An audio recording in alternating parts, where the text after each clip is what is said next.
परिपूर्ण परमात्मा ने ब्रह्मंड जिस असी जी रहे हैं पंजां दी गिणती नूं प्रधान रखिया है। कायनात सारी पंज तत्तां दी और वो पंज तत्त गुरबाणी दसदी है। अब ते जबाए पृथ्वी आकाशा ऐसी रहत रहो हरि पासा। पंज तत्तां करके सारा संसार बनया। पंच तत्त कर तुद सब सृष्ट साजी। कोई छेवां करियो जे किछ कीता होवे। ये शरीर भी पंज तत्त दा पुतला, शरीर भी पंज ने और फिर इसे तरीके नाल इस शरीर नूं प्रभु ने ज्ञान इंद्रे भी पंज दिते ने, कर्म इंद्रे भी पंज दिते ने, रस भी पंज दिते ने, विकार भी पंज ने। इसे ही पंज तत्त दे पुतले दी झोली विच धन गुरु गोबिंद सिंह जी महाराज ने पंज शरीरक रहतां झोली विच पाईआं, जिन्हों पंज ककार कहंदे ने, ते पंज मानसिक रहतां पाईआं, जिन्हों पंज बाणियां कहंदे ने। मन दी रहत पंज बाणियां, तन दी रहत पंज ककार। वो जिहड़ियां पंज बाणियां ने अध्यात्मक मंडल दीयां पंज स्टेजां ने। पहुंचना कित्थे है? आनंद तक। चाहिदा की है? आनंद। ते लफ्ज़ मैं दोहरा दियां, आनंद सुख नहीं है। सुख दुख तो जिहड़ी उच्ची अवस्था है उसनूं आनंद कहंदे ने। सदैवी सुख इंज कह लो, सदैवी खेड़ा, सदैवी खुशी। और आम ए जगत दी दुख सुख दी अवस्था तो उच्ची अवस्था आनंद। आनंद तक पहुंचने का वसीला जप और दूसरा पड़ाव जाप, तीसरा पड़ाव बैराग सवैये, चौथा पड़ाव चौपई अरदास, पंजवीं मंजिल आनंद। जप तो यात्रा आरंभ होनी है, आनंद ते समाप्ति होनी है। घर पहुंच के यात्रा समाप्त होगी और आनंद ही घर है। आनंद तक पहुंचना है साडे मन ने। ये तन शमशान तक पहुंचे, इस तो पहले मन भगवान तक पहुंचना ही चाहिए। ये तन जमीन तक पहुंचे, खाक होए, उस तो पहले मन नूं नूर हो ही जाना चाहिए। मन नूर होया नहीं, तन खाक हो गया, यात्रा सफल नहीं हुई। मनुख टिकाणे ते नहीं पहुंचा। टिकाणियां ते आनंद सी। आनंद नूर है, आनंद प्रकाश है, आनंद खुशी है, आनंद सदैवी है। सारियां खुशियां नूं, सारे रसां नूं, सारे दैवी गुणां नूं इक्को ही शब्द विच बयान करना होवे, आनंद काफी है। सब कुछ विचे आ गया। तो मैं फिर अर्ज करा, आनंद नूं किधरे सुख ना समझ लेना, सुख नहीं है।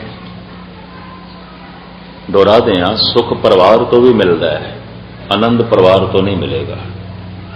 और जो सुख मिलता है, मिलिया होया सुख थोड़े दिनों बाद दुख विच बदल जाता है। आनंद पदार्थों तो भी मिलेगा, सुख पदार्थों तो भी मिलेगा, आनंद ते परमात्मा तो ही मिलता है। और जिन्हां पदार्थों तो सुख मिलता है, दुख विच बदलदियां देर नहीं लगती। आनंद जिस दे सारे गुण आ गए, सारे रस आ गए, सारी शक्ति आ गई, सारा खेड़ा आ गया। पहुंचने का वसीला है जप। जितने धार्मिक कर्म ने, इन्हां दी महानता भी जप करके है। जप नूं अलग कर दे तो इस तरह है जिवें किसी बरात तो लाड़े नूं वक कर दो। की मैंने रखते ने बराती? कुछ भी नहीं। जप अलग कर दो, दान की मैंने रखता है, ज्ञान की मैंने रखता है, कुछ भी नहीं। सेवा, दान, ज्ञान और बहुत सारे धार्मिक कर्म ये ते बरातियां की तरह ने। मूल ते जप है ना, जपो ता एको नामा अवर निराफल कामा। ते पातशाह तो पूछिए किवें जपीए, तो साहब कहने रसना नाम जपो तब मथिए इन बिद अमृत पाओ। जबान नाल जपो,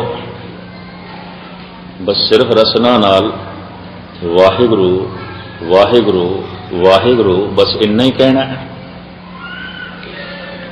इतना कहना तो बहुत सौखा है, कई सारी रात भी कर लेंगे, घंटा घंटा 2-2 घंटा भी कर लेंगे ने, मैं इस तरह औखा नहीं है। पर ये जो सतगुरां ने कह दिता है आखण औखा साचा नाम, क्यों? जिस ढंग नाल आखना है उस ढंग नाल औखा है। गाविए सुनिए मन रखिए भाव। जबान गायन करे वाहिगुरु वाहिगुरु वाहिगुरु, कन सुनन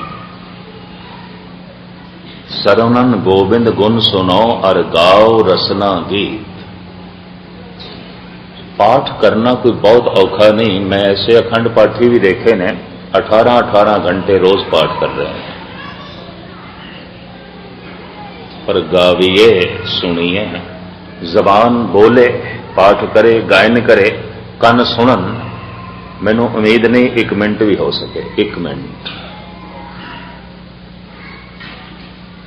तुसी आखोगे मैं अतकथ नहीं कर रहा, कतई नहीं।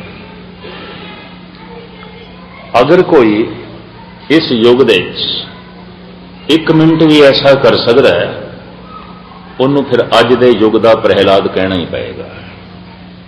वो फिर अज दे युग दा भाई मनी सिंह है, वो फिर अज दे युग दा बाबा दीप सिंह है, वो तो फिर अज दे युग दा भगत गुरु हो गया। 1 मिनट वाहिगुरु वाहिगुरु ऐसा रसना उच्चारण करे, कन सुनन ते मन विच भरोसा भी होवे। गाविए सुनिए मन रखिए भाव, दुख पर हर सुख घर ले जा। फिर तू सारे सुख अपने घर दे च ले जाएगा, फिर सारे दुख तेरे निकल जाएंगे।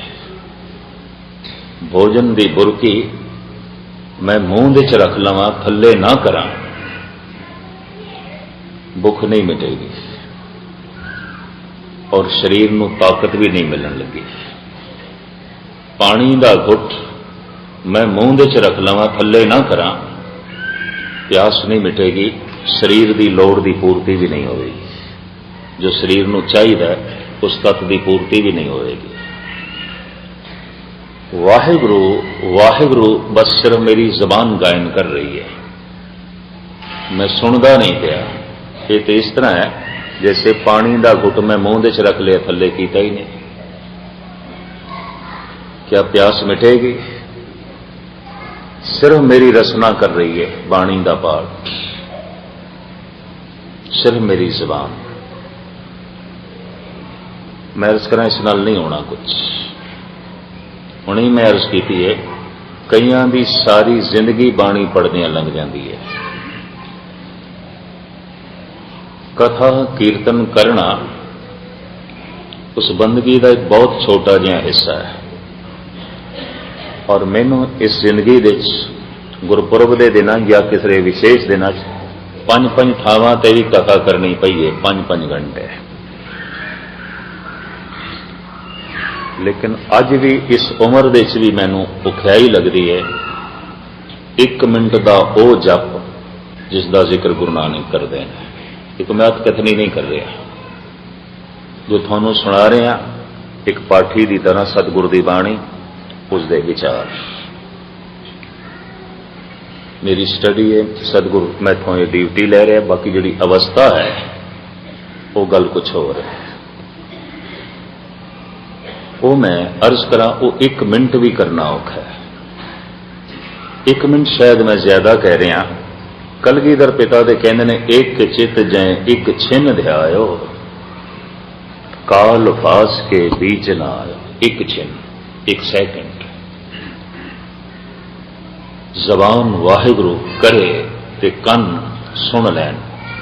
तो सुनेगा तो बंदा तां जे ध्यान है, वरना किस तरह सुनेगा। इस सब कुछ नूं गलत समझना। गुरु ग्रंथ साहब कोई तस्दीक नहीं करते। ध्यान इत्थे जोड़ो, ध्यान तस्वीर दे जोड़ो, ध्यान पालकी दे जोड़ो, गुरु ग्रंथ साहब की भीड़ दे जोड़ो, जलदे हुए दीवे जोड़ो। इस तरह सानू गुरु ग्रंथ साहब नहीं कहते। इस तरह की एक पंक्ति भी नहीं है। ये नहीं पता कि कुछ साध साडे विचों तस्वीरां भी बनते हैं। इस तस्वीर दे ध्यान जोड़ो, ये गुरु नानक की असली तस्वीर है, इंज भी कहते हैं। और कौन दसे? गुरु नानक ने तो फिर 10 जामे धारण किए। फिर इस शब्द की जो असली तस्वीर है वही इसी च ध्यान जोड़ो। फिर गुरु का शब्द की है? फिर गुरु ग्रंथ साहब नूं मत्था टेकण का मतलब की होया? भोले सिख पूर्ण तौर पर समझते नहीं। शब्द गुरु पीरा गहर गंभीरा, बिन शब्दे जग बहुराना। एक विचार मैं थोड़ा जिहा दोहरा भी दिया। साडे हिंदू वीर जांदे ने मंदिरां दे दर्शन करन लई किसी मूर्ति दे, किसी तस्वीर दे। सारी साधना वेखण ते खड़ी है, अखां ते खड़ी है। दर्शन करना है, वेखना है। साडे मुसलमान बिरा जांदे ने मस्जिद दे पढ़न लई नमाज। सारी साधना पढ़न ते खड़ी है। सिख जांदा है गुरुद्वारे विच सुनन लई गुरु का शब्द। सारी साधना कन्ना ते खड़ी है, सुनन ते खड़ी है। जो दर्शन करन लई नहीं आया, वेखण लई नहीं आया, वो मंदिर विच आया ही नहीं। और जो पढ़न लई नहीं आया, मस्जिद विच आया ही नहीं। और जो सुनन लई नहीं आया, गुरुद्वारे आया ही नहीं, कतई नहीं आया। और सुनना बहुत औखा है, बहुत औखा है। सेवा नालों हजारां गुणा औखा है। 8 घंटे सेवा मनुख कर सकता है, क्योंकि शरीर ने करनी है। 8 मिनट सुनना औखा होगा। 8 मिनट सिमरन औखा है। कि गुरु घर दे सिमरन की है? सुनना। नानक भगतां सदा विगास, सुनिए दुख पाप का नाश। सुनदियां ही दुख नाश होंदे ने, सुनदियां ही पाप नाश होंदे ने, सुनदियां ही मनुख ज्ञानी बनता है, सुनदियां ही सिद्ध बन जाएगा, पीर बन जाएगा, नाथ बन जाएगा। बड़े गुण लिखे ने मेरे पातशाह ने। मत विच रतन जवाहर माणक, जे एक गुर की सिख सुनी। उस गुरु की एक सिखिया की है? एक दा जप, उन्होंने सुना। गावीए सुनीए। गुरुद्वारे च कोई होर गाएगा तो सुनेगा, गुरुद्वारे च कोई होर बोलेगा तो सुनेगा। पर व्यक्तिगत बंदगी ये सुनिया होया तां तेरा सफल है कि अमृत वेले तो खुद उच्चारण करके सुन सकें। गावीए सुनिए। अगर ऐसा नहीं कर सकिया, अजे गुरुद्वारे दे सुनन दा तैनू फल नहीं मिलेगा। ये भी मैं अर्ज करते हैं। अजे गुरुद्वारे तो आके जो तू सीखना चाहिए सी नहीं सीखिया। अजे गुरुद्वारे तो आके जो तैनू प्राप्त करना चाहिए सी तो नहीं प्राप्त किया। अजे सिर्फ तू आ रहे हैं, सिर्फ गुरुद्वारे आया है, अजे गुरु दे मार्ग ते नहीं चले। गुरु दे मार्ग ते सुरत ने चलना है, तेरे शरीर ने थोड़ी चलना है। 2 मार्ग ने शरीर का, सुर का, किस मैं जिक्र करांगा। गावीए सुनिए। वाहिगुरु वाहिगुरु वाहिगुरु ऐसा गायन करना, कन्ना नाल सुनना। इसी नूं गुरु नानक देव जी महाराज कहने धुन में ध्यान, ध्यान में जानिया, गुरमुख अकथ कहानी। गुरमुख ने उस परमात्मा की अकथ कहानी नूं समझ लिया। किस तरह? दोनों दे ध्यान जोड़ के, धुन शब्द ध्यान सुरत, सुरत नूं शब्द दे जोड़िया, ध्यान नूं आवाज दे जोड़िया। शब्द तो मुराद आवाज, शब्द तो मुराद बोल, शब्द तो मुराद मंत्र, शब्द तो मुराद वाक। शब्द ये बोल संस्कृत का है। गुर शब्द गुरु दा बोल, गुर मंत्र गुरु दा बोल, गुरवाक गुरु दे बचन, कुछ भी कह दो। शब्द तो मुराद आवाज बोल। मैं तो इधर पंजाब के कुछ पिंडां सुनिया भी है, ग्रंथी सिंह नूं कहंदे आवाजा लो गुरु दा, आवाजा। हुक्मनामे नूं कहंदे आवाजा लो, गुरु दी आवाज लो। बोल गुरु दे ने, ये शब्द गुरु दे ने, ये विचार गुरु दी है। तो साहब कहते गावीए सुनिए, रसना गायन करे, कन सुनन, ये ध्यान साधना है। और सुनदियां सुनदियां किधरे तड़प पैदा हो जाए, फिर मनुख की रचना चल पैंदी है। यही कारण है कि जब कबीर को पूछया गया नाम किवें जपीए, सिमरन किवें करिए, कबीर कहने लगे कोई ढंग नहीं है, कोई तरीका नहीं है, कोई टेक्निक नहीं है, कुछ भी ढंग नहीं है। कबीर जैसा संत ऐसा आखे तो फिर कुछ सच्चाई नहीं, पूर्ण सच्चाई है, मुकम्मल सच्चाई है। आप दे बोलने तज भरम करम बिद निखेद, राम नाम ले। बिद निखेद, विधि निषेध, कोई विधि नहीं है, कोई ढंग नहीं है, साफ कह देता है। पंक्ति है गुरु ग्रंथ साहब जी की, भगत कबीर की। तज भरम करम, ऐसे कर्म जो भरम ते खड़े ने। कर्म धर्म, कर्म भरम किसी वक्त खुलासा करांगे मैं तेरे सामने। वो कर्म जो खड़े ही परम आते हैं, लोग उसनों धर्म आखी जाता है। वो कर्म भरम है, कर्म धर्म नहीं है। ये मजमून अलग चल पेगा, विचार रह जाएगी, इस वास्ते इसनों फिर छेड़ांगे। कर्म धर्म, कर्म भरम है, कर्म भरम लेकिन आखी जाता है कर्म धर्म। इस वास्ते साहब कहते हैं पखंड है। कर्म धर्म पाखंड जो दिसे, तिन जम जागाती लूटे। कह रहे हैं कर्म धर्म, ये कर्म धर्म नहीं है, ये कर्म भरम है। फिर वास्तविक ऐसा केड़ा कर्म है जिस कर्म नूं असीं धार्मिक कह सकीए? कर्म धर्म, ये कर्म ही धर्म है, ये कर्म ही भरम है। कर्म तो पता चलता है, ये कर्म राजनैतिक है, कर्म पारिवारिक है, कर्म आर्थिक है, कर्म धर्म है। आखिर कर्म तो ही पता चलेगा ना। एक बंदा दुकान पे बैठा है, एक बंदा कोई बिजनेस कर रहा है, एक बंदा खेतों च काम कर रहा है। कर्म आर्थिक है, कर्म धंधा है, यदि कर्म धंधा है। एक बंदा पॉलिटिशियन है, राजनीतिक है, कुछ बोल रहे हैं राजनीति के समझ और पब्लिक का समर्थन जुटा रहे, अपने पक्ष विच करने की थां थां ते भज दौड़ के कोशिश कर रहे हैं। कर्म नीति है, कर्म राजनीति। सारा कर्म उसकी सारी भज दौड़ कर्म राजनीति है।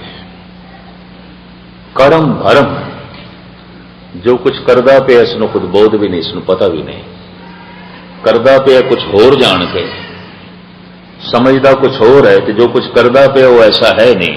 माधवे क्या कहिए भ्रम ऐसा, जैसा मानिए होए न तैसा। जैसा समझदा ऐसा है नहीं, उसनों कहते हैं भरम। माधवे क्या कहिए भ्रम ऐसा, कर्म नूं समझदा पे धर्म, धर्म वो है नहीं, तो कर्म धर्म है नहीं, तो भरम है, तो बुलेखा है। मैं अर्ज करा धार्मिक दुनिया दे कर्म धर्म कोई 100 दे एक अध मनुख करता है, बाकी कर्म भरम चलता है मंदिरां दे, कर्म भरम चलता है मस्जिदां दे चर्च दे, और गुस्ताखी माफ कर्म भरम ही चलता है गुरुद्वारे। नहीं तो हुण तक समाधि लीन हो गए होंगे, हुण तक तो परम पद की प्राप्ति हो गई होंगी।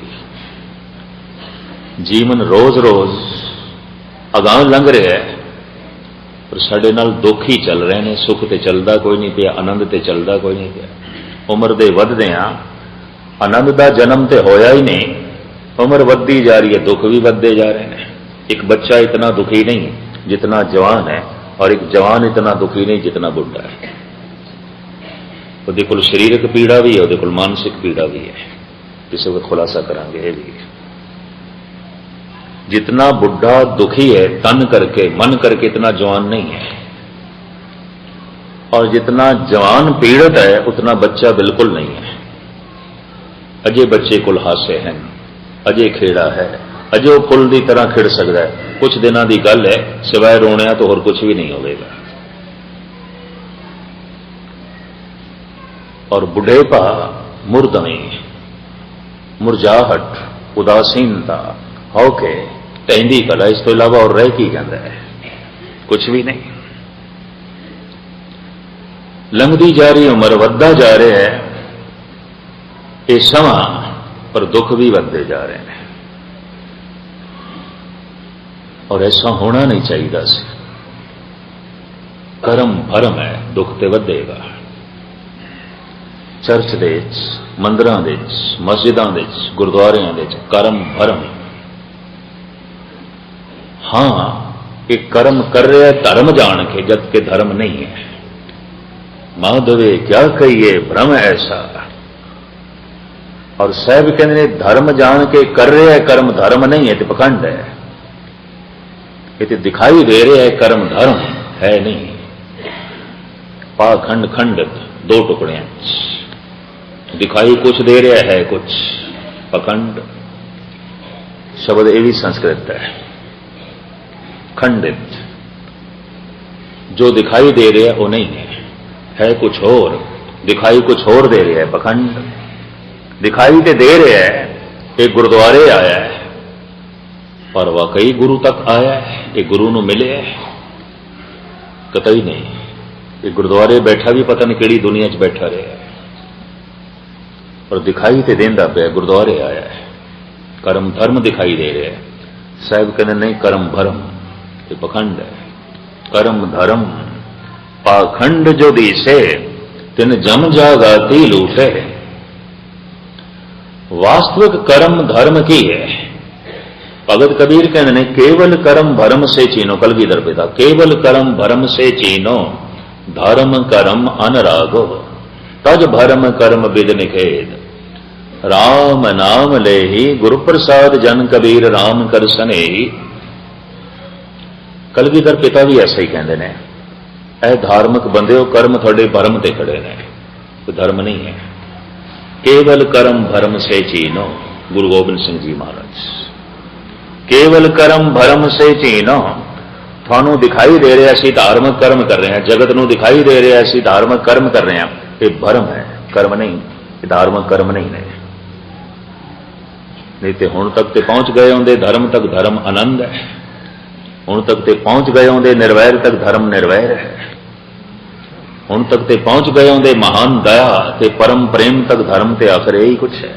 हुण तक तो पहुंच गए होंगे समाधि तक, रस तक, धर्म तो यही कुछ है। कीता तो बहुत कुछ है, पहुंचे किधरे भी नहीं। तो कबीर कहते कोई विधि नहीं। इस दे तो मैं एक उदाहरण देना हूं, कबीर ने कितनी जुर्रत नाल ऐसा क्यों कह देता है। 36 प्रकार का भोजन होवे,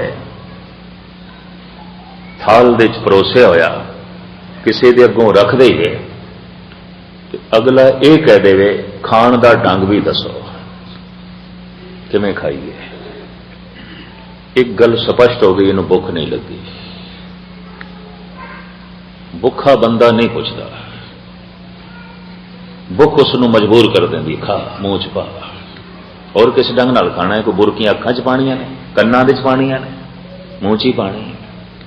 जो कुछ सामने पे मूँह च पाना है, कोई अख दे च थोड़ी पाना है, कन दे च थोड़ी पाना है। पर जे भुख ना लगी हो तो मनुख ऐसा कह सकता है। भरे आया ठंडा पानी का गिलास या शरबत अगों रख देइए, अगला कहे पीण का ढंग दसो, गल स्पष्ट हो गई, प्यास नहीं है। जेड़े जेड़े जी सिमरन का ढंग पुछते हैं, किवें नाम जपीए, किवें नाम जपीए, गुस्ताखी माफ, हाथ जोड़ के मैं माफी मंग लवां, कोई प्यास नहीं है, कोई भुख नहीं है, कि कोई जपना भी नहीं चाहते, बस सिर्फ पुछण लई पुछना चाहते हैं और कुछ नहीं। पूछत है पथक ते मार्ग ना धरे पग, प्रीतम के देश कैसे बातन से जाइए। 10-10, 20 साल तक भी एक कोई प्रश्न पुछदे देखिए किवें जपीए, और सैकड़ियां को पुछदे देखिए, तो गल स्पष्ट हो गई, भुख कोई नहीं लगी। जिस दे अंदर ये भुख पैदा हो जाती है, साचे नाम की लागे भूख, कीर्तन सुन के, कथा सुन के, गुरुद्वारे आके बस उसकी रसना वाहिगुरु वाहिगुरु जपन लग पैंदी है। वो जपना किसी रंग चाहता है, वो जपना किसी सरूर चाहता है, क्योंकि भुख करके जप रहा है, अंदर तड़प है, प्यास करके जप रहा है, तो वाहिगुरु आखण दे च उसनूं रस आ रहा है, उसका ध्यान टिक गया है, उसकी सुरत शब्द दे नेड़े है। धुन में ध्यान, ध्यान में जानिया। हुण मैं अर्ज करा, जो जबान बोलती है इनू कहते बैखरी है। इस बोल तो पहले, इस बाणी तो पहले, बैखरी बाणी तो पहले ये बोल कंठ दे चाहते हैं, इनू कहते मधमा। और इस तो पहले हिरदे चाहते हैं, इनू कहते पसंती। इस तो पहले नाभि दे चाहते हैं, इनू कहते परा। ये पता है नाभि का एक नाम है समुचे भारत जो बिल्कुल सही नाम है, धुनी। नाफ नूं की कहते हैं? धुनी। कि धुनी का अर्थ की है? आवाज। भाई ये धुनी है। एक ही देश है हिंदुस्तान जिथे नाभि नूं धुनी कहते हैं, होर किधरे भी नहीं। और ये गल मान नाल आखी जा सकती है, धर्म दीयां जिन्हां गहराइयां नूं हिंदुस्तान के संतां ने छोया किधरे भी नहीं है, कुछ भी नहीं है।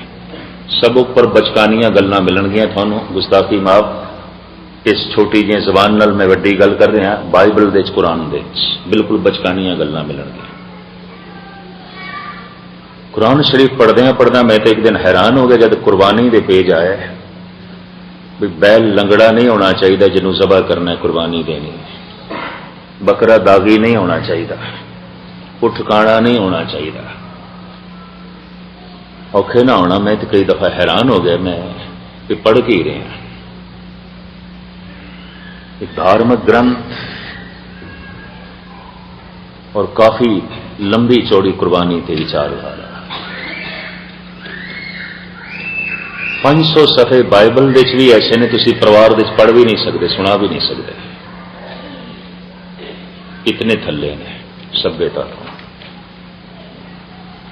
उन्होंने सामने पुराणक साखियां बिल्कुल बचकानियां ने जो बाइबल दे ने। अजे फिर भी पुराण दीयां गल्लां सुना लवांगे।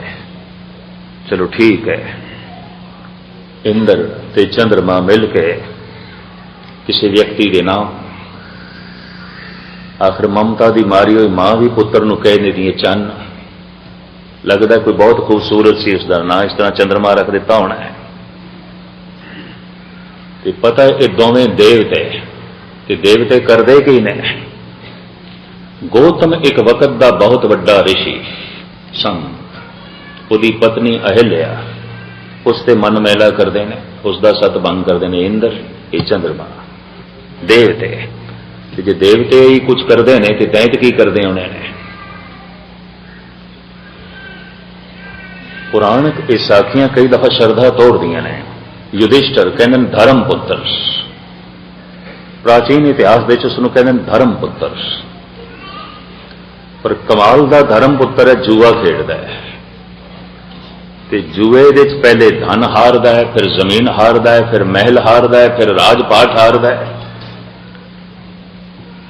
फिर पता है कि पत्नी हारदा है, इतना वड्डा जुआरी, फिर अपनी घरवाली भी हार देंदा, द्रौपदी नूं भी दाते ला देंदा। जे धर्म पुत्र यही कुछ करते हैं तो अधर्म पुत्र की करते होने ने, फिर अधर्म पुत्र की करता होना है, ये तो धर्म पुत्र करते पे ने। पत्नी तक नूं भी दाते ला दो, हार दो जुए दे। इस तरह दियां हजारां साखियां ने पुराणा दे, लेकिन फिर भी मैं अर्ज करा संगत दे सुना सकता है बंदा, पढ़ सकता है, पढ़ा सकता है। 500 सफ़े ते बाइबल दे ऐसे ने जो ना मनुख परिवार दे जो है पढ़ सकता है, ना किसी इकट्ठ दे। कला पढ़ना है तो पढ़ लवे, जिवें कोक शास्त्र होवे वो पढ़ना होवे, या वात्सायन का काम सूत्र होवे वो पढ़ लो। इस तरह का है, हैरानगी आती है। धर्म दियां जितनियां गहराइयां उपनिषदां दे ऋषियां ने छोया है, धन गुरु नानक देव जी महाराज ने छोया है, महात्मा बुद्ध ने छोया, इस तरह की गहराई थानू किधरे भी नहीं मिलेगी। बहुत गहरे गए ने गुरु नानक। एक गल वखरी है कि इकबाल ने कहा है, साफ मैं लफ्ज फिर दोहरा दें, शमा हक से जो मुनव्वर हो वो ये महफिल न थी। ऐ गुरु नानक तू इतना गहरा गया, तेन कौन समझे। तू हर महफिल दे सच का दीवा जलांदा गया, लोकी ते अंधे सन, तेरी रोशनी तो लाभ नहीं लिया। चानने नूं वेखण वास्ते भी ते अखां दे चानना चाहिए। और मैं अर्ज करा, महात्मा बुद्ध नहीं समझे गए, गुरु नानक पूर्ण तौर पर नहीं समझे गए, उपनिषदां दे ऋषि नहीं समझे गए। बहुत गहरियां गल्लां आखियां, बहुत गहराइयां उन्होंने छोया है, बहुत गहरे तल नूं उन्होंने टुंबिया है। धर्म की बहुत वड्डी गहरी खोज हुई है। उपनिषदां दे ऋषियां ने, महात्मा बुद्ध ने और गुरमत ज्ञान ने बकायदा इसनूं नाभ आख्या, धुनी आख्या, धुनी। और हैरानगी की गल, नाभि नूं धुनी क्यों कहते हैं? अंदर जब बोलण का फुरना पैदा होता है ना, बोलना है, उस फुरने नाल हवा नाभि नाल टकरांदी है, ते नाफ शहनाई जैसी समझ लो, फनीरी जैसी। जैसे फूकण दे नाल शहनाई वजदी है, शंख वजदा है, मुरली बोलती है, ए हारमोनीयम भी हवा नाल बोलेगा, उंज नहीं, फूकण नाल। वो जो अंदर फुरना पैदा होता है बोलण का कि कहना है, उस फुरने नाल हवा टकरांदी है नाभ नाल, तो नाभि विचों धुन उठ पैंदी है, उन्होंने कहते हैं परा, इस करके इसका नाम पै गया धुनी। सब तो पहले आवाज इत्थों ही उठती है, नाभि तो। कहते आखिरी प्राण भी इसे च है। जब कहते नहीं बिल्कुल हुण मर गया, आखिरी प्राण नाभि च आउंदा है, नाभ दे। और उस फुरने नाल जब पमन नाभ नाल टकरांदी है, थोड़ी जिहा नाभि खुलदी, इस तो धुन उठती है, उन्होंने कहते हैं परा। वो हिरदे तक पहुंचती है, इत्थे शब्दां की बनतर बनती है, इनू कहते हैं पसंती। वो होर उपर उठती है, कंठ तक आउंदी है, पूरी तरतीब बन जाती है की कहना है, इनू कहते हैं मध्यमा। जबान उसनू बयान कर देंदी है, इसनू कहते हैं बैखरी, रचना बयान कर देंदी है। परा, पसंती, मध्यमा, बैखरी। जबान जो बोल रही है, ये धुनी तो आवाज उठ रही है, जबान कह रही है। और हुण जबान ने वाहिगुरु वाहिगुरु जो जपना है, ध्यान नू बैखरी तो परा तक ले जाना है, धुनी तक ले जाना है। इंज उल्टी उल्टी गंगा जमन मिलाओ, भगत कबीर कहते हैं। इस तरह हुण उल्टाना है, वाहिगुरु वाहिगुरु इसनू सुनना है। एक दिन ऐसा आएगा, ध्यान कंठ तक पहुंच जाएगा, क्योंकि सुन जो रहा है और पता चलेगा जो मेरी जबान कह रही है, इसकी बुनियाद होर थले, ये कंठ तो आ रहा है। जब ध्यान इत्थे तक जावे, कहते वाहिगुरु आखण दे च रस आण लग पैंदा है, स्वाद आण लग पैंदा है, उस तो पहले नहीं। अगर अजे ध्यान रसना तक ही भी जबान पे ही बोल रही है वाहेगुरु वाहेगुरु ते सुन रहे हैं, ध्यान इत्थे ही है, अजे ध्यान गहरा नहीं है। जिस ध्यान साधना की मैं गल कर रहा एक कोई हज़ारां च एक कद करता होगा, यह भी मैं अर्ज करा। कथा कीर्तन बथेरे सुनते होंगे, बथेरे कढ़ते होंगे, बहुत पाठ करते होने ने, और किधरे थोड़ी श्रद्धा टुटे ना, इसनों मैं बहुत खुलासे के रूप में ही नहीं लेना, क्योंकि हर मनुख का अपना अपना हाजमा होंदा है ना, किन्ना क हजम कर सकता है, यह भी मैं अर्ज कर रहा। जिस कर्म ने कोई रस नहीं दिता और लगातार 10-20 साल तो करते रहे हो, तो फिर इतना सोच लेना चाहिए कर्म भरम सी, कर्म धर्म नहीं सी, बस इतना समझ लेना चाहिए। ध्यान जब कंठ दे आ जाए, मधमा दे, तो वाहेगुरु आखण दे रस आन लग पैंदा है, स्वाद आन लग पैंदा है। ऐसा होवे तो कहते ने यदि रसना ते वाहेगुरु वस गए, प्रभ जी बसे साध की रसना, साध साधना कर रहे है, रसना ते वस गए, प्रभ जी बसे साध की रसना, नानक जन का दासन दसना। इस तरह के मनुख का वाहेगुरु आख्या होया गहरा है, ध्यान उसका गहरा है, और जब कहता है तो उसनों रस आंदा है, स्वाद आंदा है। जदों सुखमनी पढ़ता है तो निरा पढ़ता नहीं, वो जपदा है। एक है गुरबाणी पढ़नी, एक है जपनी। पढ़नी है कंठ करने वास्ते, पढ़नी है अर्थबोध वास्ते। जपनी है बाणी का रूप हो जाइए, जप मन मेरे गोबिंद की बाणी, साधु जन राम रसन बखाणी। तो मैं अर्ज कर दिया पढ़ना जपना नहीं है, तो जपना पढ़ना नहीं है, इनू किधरे एक ना समझ लेना, बिल्कुल नहीं है। पहले पढ़ना है कंठ करने लिए याद हो गए, पहले पढ़ना है चलो थोड़ा जिहा अर्थबोध का पता चले, फिर जपना है बाणी का रूप हो जाइए, जो बाणी है इसका रूप ही हो जाइए। ये तां होगा कि मनुख जपेगा।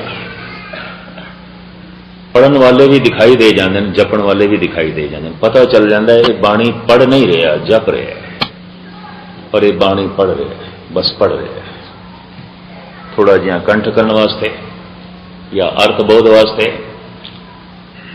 या ऊंजी चलो रस्म है, नितनेम है, पढ़ रहा है। हजारां मनुखों के इकट्ठ दे जो पढ़न वाले ने, थानू कोई एक दो जपन वाले मिलणगे। जपना औखा है, पढ़ना इतना औखा नहीं है। मैं फिर अर्ज करा 18-18 घंटे भी थानू पढ़न वाले मिलणगे, 18 मिनट जपन वाले नहीं मिलणगे। कठिन है, औखा है। सारी सारी रात कीर्तन करने वाले मैं इंज कह लिया, पढ़न वाले मिलणगे, कीर्तन जपन वाले मुश्किल, 18 मिनट भी नहीं, कठिन है, भुखिया ही है। ध्यान जब कंठ दे चला जाए, थोड़ा जिहा गहरा चला गया, तो एक बोध आता है कि वाहिगुरु जो मैं कह रहा ये तो थल्लों आ रहा है, मेरा जबान थोड़ी पे बोल रही है, तो थल्लों गहराई चो आ रहा है, और फिर रसना नूं रस आन लग पैंदा, तो ध्यान गहरा हो गया। वाहिगुरु वाहिगुरु जपदियां इसे तरह कन सुनन ते जबान बोल रही होवे, कल तो जरूर करना। मैं अक्सर इसनूं इंज बयान करता हूं, हर घर दे जैसे रसोई होंदी है भोजन बनाने वास्ते, हर घर दे 4-6 फुट जगह ऐसी चाहिए है जिथे भजन कर सके, रूह की खुराक, जिथे शरीर का भोजन बने। वो किचन बहुत सोहना है, खुली जगह, जिथे रूह का भोजन बने, आत्मा का भोजन बनाई है। घर दे वो रसोई भी चाहिए। साडे जद एक सूक्ष्म शरीर है, एक अस्थूल शरीर है, तो 2 किचन चाहिए ने हर घर दे। ये भी मैं अर्ज करते हैं, जिथे शरीर की तृप्ति वास्ते भोजन बनता है, उस किचन नालों, उस रसोई नालों वो रसोई महान, खुली, स्वच्छ ते सुंदर चाहिए है, जिथे रूह का जो है ग़िज़ा बनानी है। लोग गुरु ग्रंथ साहब का प्रकाश कर लेंदे ने, पर मयानी दे जिहड़ी घर दे बिल्कुल जगह फालतू है, किसी काम की नहीं, उत्थों ही स्पष्ट होता है ए गुरु तो उत्थे ही रहे जो साडे काम की कोई जगह नहीं। उत्थों ही पता चल जाता है कि कितनी वैल्यू पे देंदे ने, कितनी अहमियत पे देंदे ने। शरीर जिस भोजन नाल तृप्त होता है, जितनी अहमियत उसनों दी उस रसोई ने उतनों भी नहीं दी। वह भी रसोई है एक, उत्थे आत्मा का भोजन तैयार होगा। पर यह मैं अर्ज करा बहुते घर ते रसोई है भी कोई नहीं, कोई नहीं बनाई नहीं। तो होया कि है, तन जिंदा है, रूह मर गई है। आखां जीवा विसरे मर गई है। उठे आखिया ही नहीं, कदी जपिया ही नहीं, रूह ते मुर्दा है। वो रूहानियत वो तो है ही कोई नहीं, वो तो मुर्दा हो चुकी है। ना घर च रसोई है, ना इस तरह का भोजन छकना है। बहुत किधरे मजबूरी होवे, घर च कोई साधन नहीं, 4 फुट जगह भी इस तरह की नहीं, चलो गुरुद्वारे बैठ के कर ले, है ये व्यक्तिगत बंदगी, समूहक बंदगी नहीं है। समूहक बंदगी है कथा कीर्तन, वाहेगुरु वाहेगुरु ये समूहक बंदगी नहीं।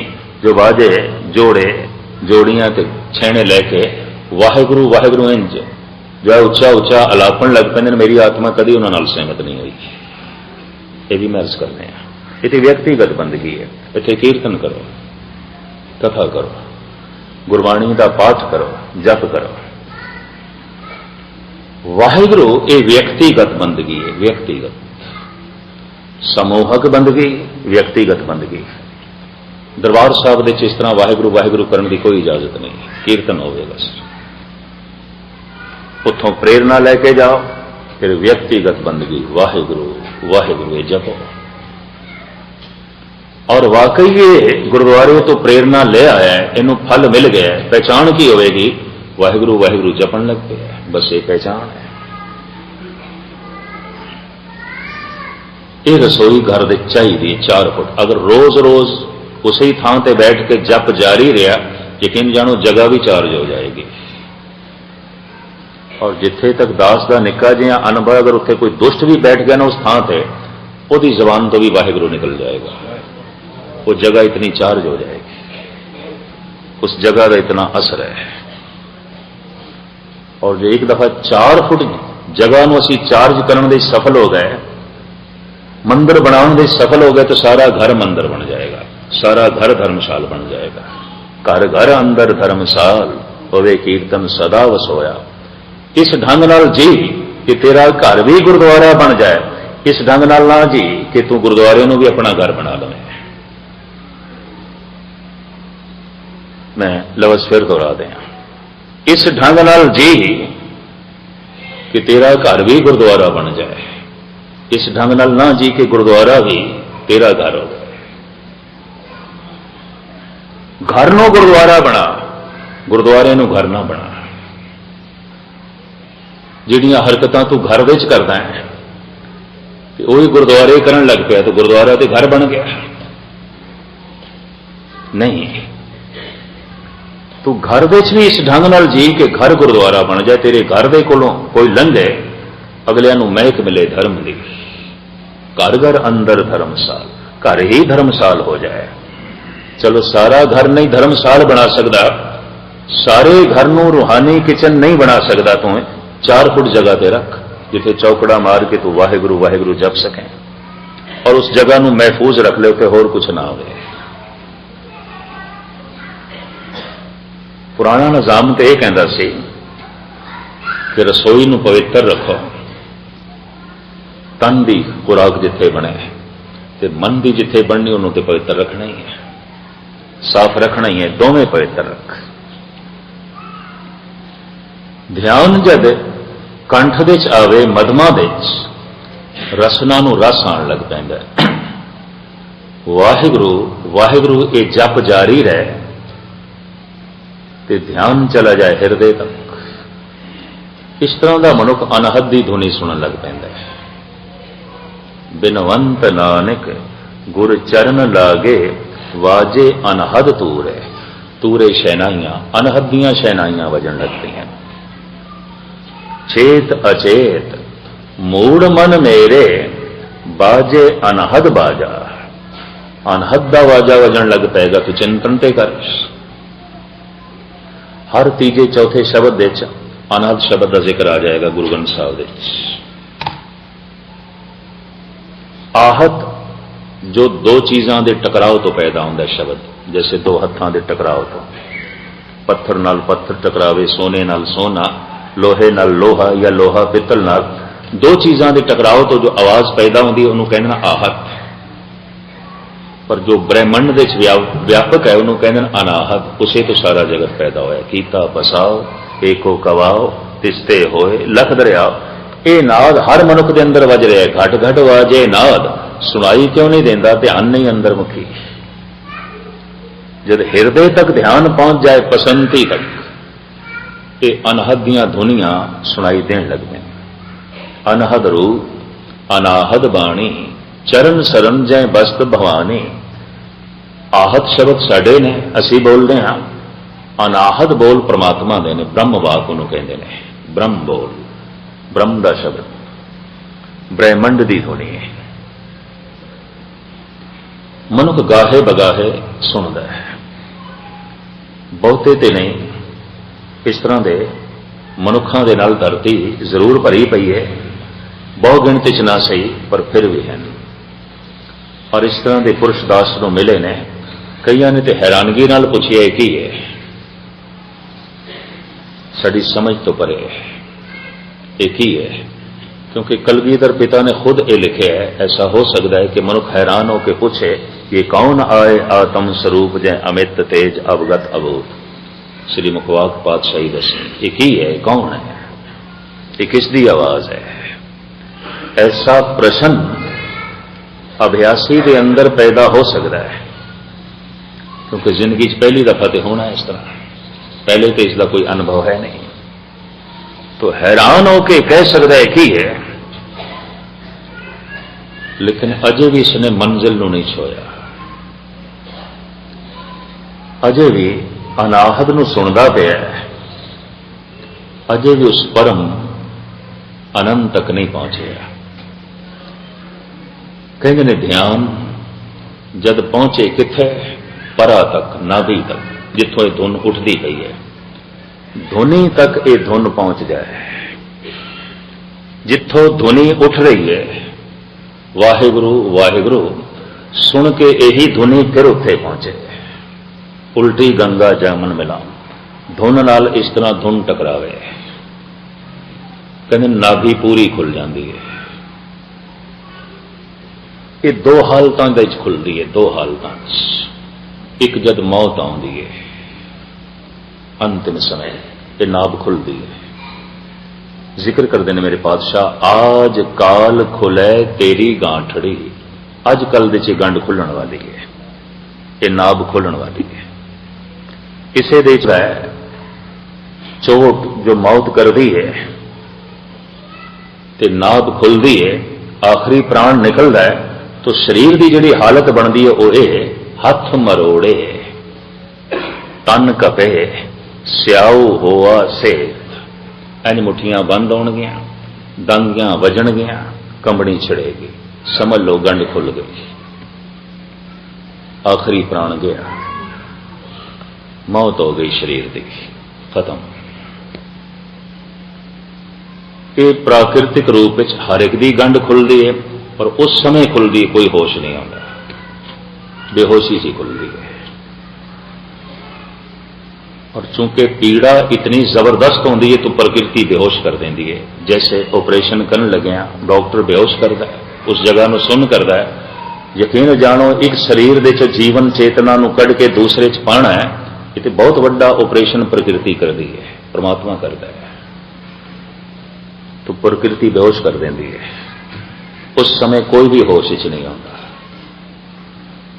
और असह पीड़ा है जो नहीं मनुख सहार सकता, असह पीड़ा, अथा पीड़ा। उस पीड़ा करके है कि बेहोशी, पर फिर भी जिहड़ी शरीर की हालत बनती होए, हथ मरोड़े तन कपे सियाऊ होआ से, इंज मुठियां बंद होणगियां, दंदियां वजणगियां, कंबड़ी छिड़ेगी। शरीरक आचार्य कह देंदे ने कि गया आखिरी प्राण, खत्म, ये गंढ खुल गई, नाफ खुल गई। एक उदों खुलती है वाहिगुरु वाहिगुरु या कोई भी धुन जो अपने अपने अवतारां तो जो उन्होंने मंत्र मिले उच्चारण करते हैं। वाहिगुरु वाहिगुरु की यह ध्वनि जब वाकई ध्वनि तक पहुंचती है, नाभि तक पहुंचती है, ये ध्वनि जब ध्वनि तक पहुंचती है, नाभि ध्वनि, जबान जो कह रही है ध्वनि, ये जब ध्वनि ध्वनि तक पहुंचती है ध्यान दे आश्रय थे, बिना ध्यान तो नहीं। जितना ध्यान गहरा जाएगा उतनी धुन गहरी जाएगी। जैसे जैसे ध्यान गहरा जाता जाएगा बस उस दे आश्रय ते धुन भी गहरी जा रही है, कंठ तक आ गई है, हृदय तक आ गई है, हुण ये ध्वनि धुनी तक आ गई है, नाभि तक आ गई है, ध्यान गहरा चला गया। इस हालत दे भी कहते ने ये नाफ पूरी खुलती है, तन की मौत नहीं होती, मन की मौत हो जाती है।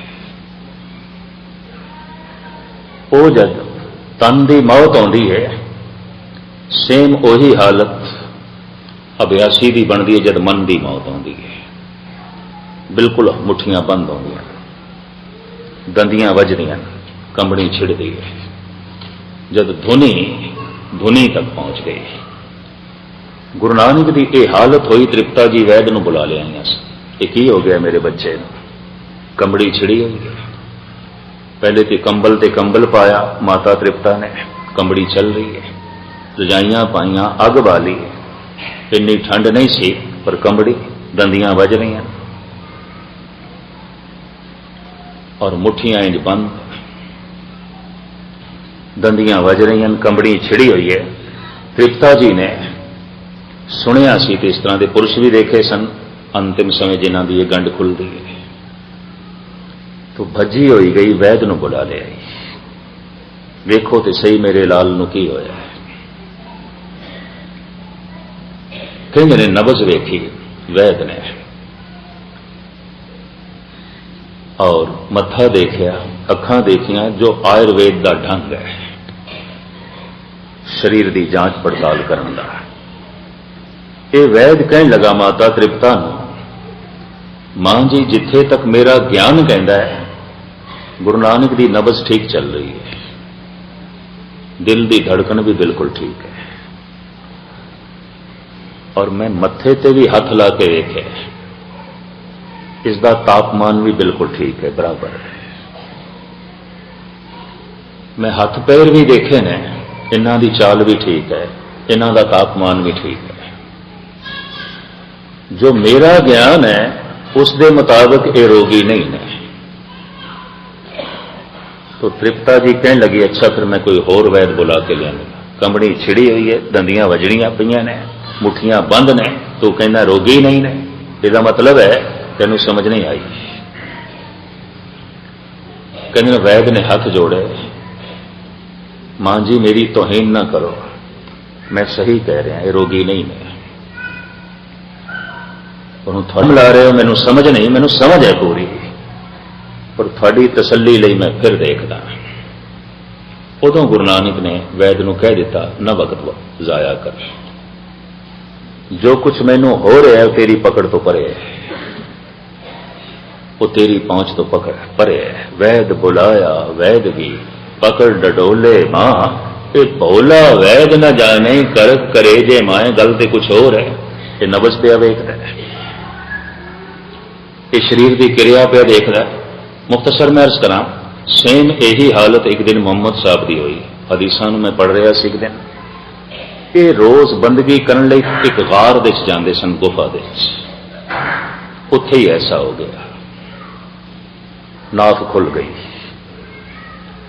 और घबराए, इन्हां नूं घबराहट छाई। मुहम्मद साहब ऐ की हो गया, आनंद बढ़िया, प्रकाश बड़ा, रस बड़ा, लेकिन शरीर नूं कंबड़ी, दंदियां वजन हिटकी, जो ऐन मौत के समय आता है, बिल्कुल उही हालत। उस हालत विच लड़खण आंदे हुए घर पहुंचे आप दी पत्नी खदीजा, जो कहते स्वयं इबादत गुजार सी, खुदा दे विच विश्वास करने वाली सी। उन्हें देखा ये हालत,